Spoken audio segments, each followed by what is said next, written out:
Good afternoon. I'm still reporting on Julian Assange. Julian Assange is alive. However, his internet access has been cut off by the Ecuadorian government. How do we know? Because he just did his first ever telephone interview by calling into the International Conference of Free Software, meeting in Argentina 6 days ago. This is one of the most fascinating interviews I've ever listened to, and recommend that you listen to the entire thing. And that's coming from a guy who never listens to lengthy anything. In fact, I'm going to cut this up into several parts because the little segments can stand by themselves, and all of it is so important. Here we go. Are the translators ready? Okay, we'll try and do this. So this is the first time that I have spoken to people outside the embassy since my internet was cut off. It's a bit unusual for me to be trying to do a talk by telephone, but I like a challenge, so we're going to try and do it. First of all, thank you to the Computers Workers Union who've put this event together and organized it. I see that quite a lot of universities are involved in Argentina, and there's some interesting people here. It's quite nice to see actually such support for the free software movement and for ideals that I have fought for a long time by the government of Argentina and other institutions within Argentina. Please, Julian, give us just a minute to explain to the public here what is happening exactly. Could you give us a minute? Okay, well, thanks. First of all, let me just introduce myself. Okay. Go ahead. My name is Julian Assange. I'm the editor and founder and publisher of WikiLeaks. I have a technical training. I taught myself to program when I was 13 and became a computer hacker or explorer of the world when I was quite young from Australia, and then developed a lot of free software in different projects and became a system administrator and started my own internet service in Australia and writing cryptography programs to protect people and their privacy from spying, and wrote some books about that type of thing, and studied the National Security Agency, and eventually I studied theoretical physics and decided that actually I wanted to try and bring about more education and justice in the world, and that For some reason, this fascinating personal story part was cut here. There are many technical glitches in the original, including an odd 60-cycle hum, which you'll hear introduced at spots. It could be accidental, but it could also be courtesy of disruption operations of your nearest favorite spy agency. The recording jumps back in with Assange talking about the Democrat primary campaign between crooked Hillary Clinton and Bernie Sanders. Democratic primary election between Hillary Clinton and Bernie Sanders principally had been rigged. The word Assange just used was rigged. Let's hear it again. Democratic primary election between Hillary Clinton and Bernie Sanders principally had been rigged in favor of Hillary Clinton by the committee that runs the US Democratic Party in many different ways, including pushing out fake stories that Bernie Sanders supporters were trying to organize violence, making sure that more of the money went to Hillary Clinton, and so on. When we released those 20,000 emails, we did it in a way which we've become famous for, which is to make a special customized search engine to search them. It's actually quite hard to make a search engine to display and search through email because there's so many broken mail standards and mail programs.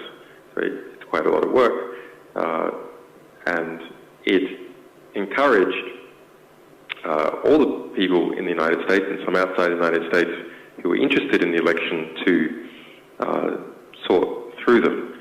So this punched a hole in the media censorship that exists in the United States, where 4 of the 5 top TV networks and about 8 of the 9 major publications in the United States are biased in favor of Hillary Clinton. And there you have it, laid out as plain truth. 4 of the 5 major TV networks in the U.S. and 8 of the 9 major publications are biased in favor of Hillary Clinton. So in response, there was many attacks, and the U.S. D.C. establishment, which believes that Hillary Clinton will be the winner of the election, tried to find different ways to distract from our publication. They, first of all, tried to say that we supported Donald Trump just because we were criticizing Hillary Clinton.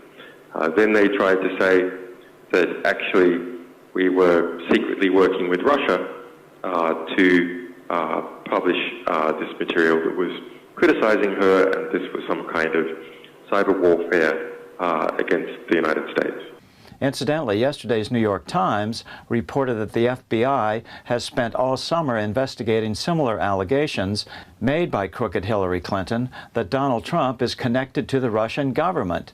However, the FBI found no conclusive or direct link between Mr. Trump and the Russian government, and no evidence has emerged that would link him or anyone else in his business or political circle directly to Russian election operations. Now back to Assange.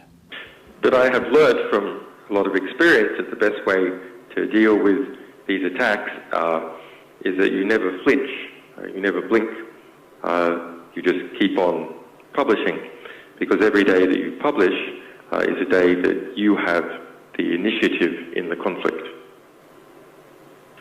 So we continued on publishing the emails of Hillary Clinton's chief campaign manager, which are even more politically interesting than the emails of the Democratic National Committee. I had been exploring what was the connection between Hillary Clinton and her campaign manager and the sale of 20% of all the U.S. uranium to Russia through a company in the United States called Juul Limited. And that was very interesting, and we showed that Clinton's campaign manager had been lying about his investments in this nuclear energy company, and he was very closely connected with a big Canadian mining magnate, and that he had 75,000 shares in this company, and then he moved it into another company secretly controlled by his daughter, and so on. But much more important was that in the investigation, we managed to get hold of more than 50,000 emails related to Hillary Clinton's chief campaign manager, John Podesta.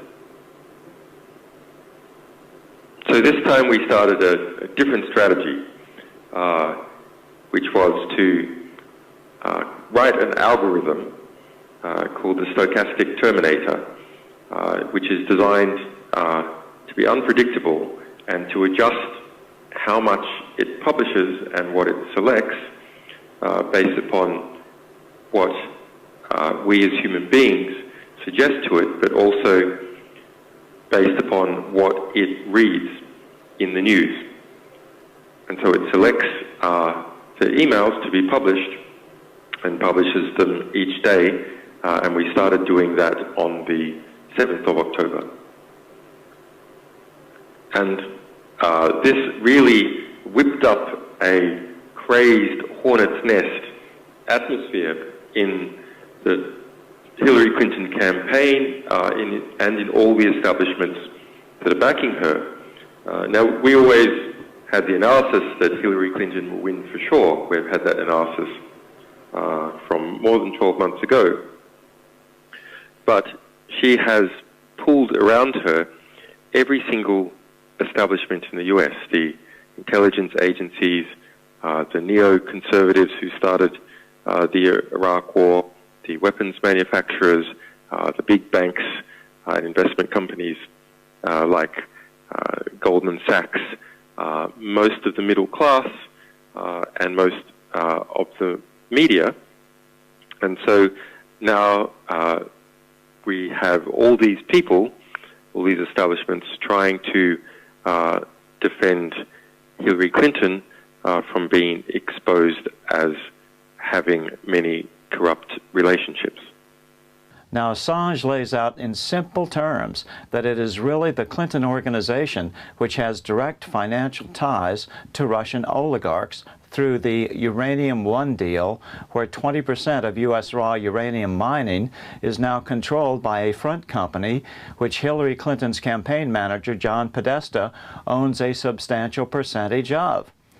You've seen this tactic that crooked Hillary has used time and time again during this election cycle. It's directly out of the Liars Club Manual, Chapter 147.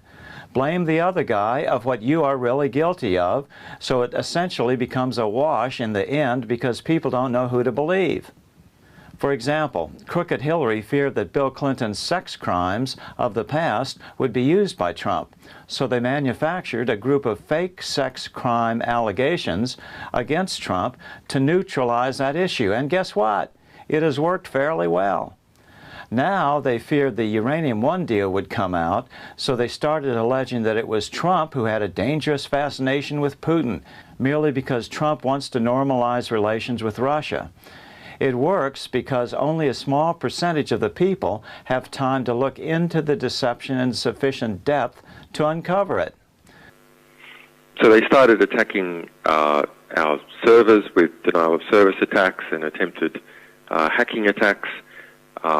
There was and there is a amazing ongoing campaign where fake documents were put in the UN and in the British courts to accuse me of being both a Russian spy and a pedophile and a molester of children. You can look up that amazing story that we tracked down how this hoax was made at the UN and in the British courts to call me a Russian spy and a pedophile by a front company in the United States, in Texas, called Todd and Claire. We'll go back to Assange in part 2.